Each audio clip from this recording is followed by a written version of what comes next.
Hello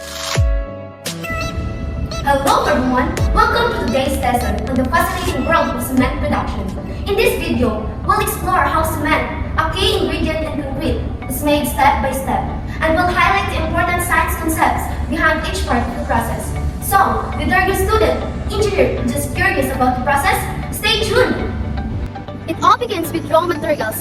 The primary materials in cement production are limestone, which is mostly calcium carbonate, and clay, which contains compounds of silicon, aluminum, and iron. These elements are vital for chemical reactions that occur later in the process. Limestone and clay are extracted through quarrying and mining, and once extracted, they are crushed into smaller pieces. After mining, the raw materials are sent to be crushed and ground into a fine powder called raw meal. Crushing and grinding are essential to break the raw materials into small enough particles for uniform chemical reactions later on.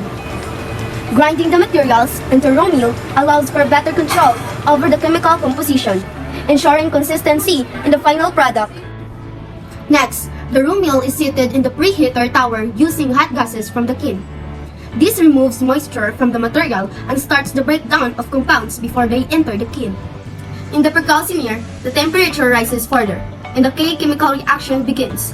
Thermal decomposition of limestone into calcium oxide and carbon dioxide gas. This reaction, called thermal decomposition, is crucial in cement production.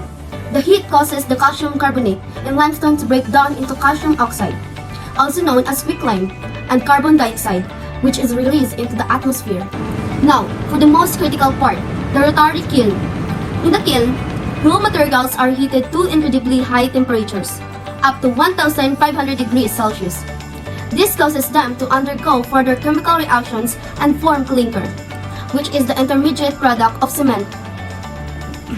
Inside the kiln, complex chemical reactions take place between calcium oxide and silica to form the minerals alite and belite.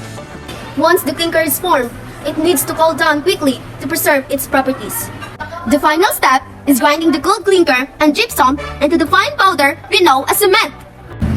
Once the cement is ready, it is stored in silos and either packed into bags or shipped into bulk to construction sites. Cement is essential for making concrete, which is used from roads to buildings. But there's more to consider. Cement production is a major source of carbon dioxide emissions due to the decomposition of limestone and the burning of fossil fuels in the kiln. To reduce its environmental impact, the cement industry is focusing on using alternative fuels, improving energy efficiency, and adding materials like fly ash or slag to reduce the need for pure clinker, which in turn lowers carbon dioxide emissions.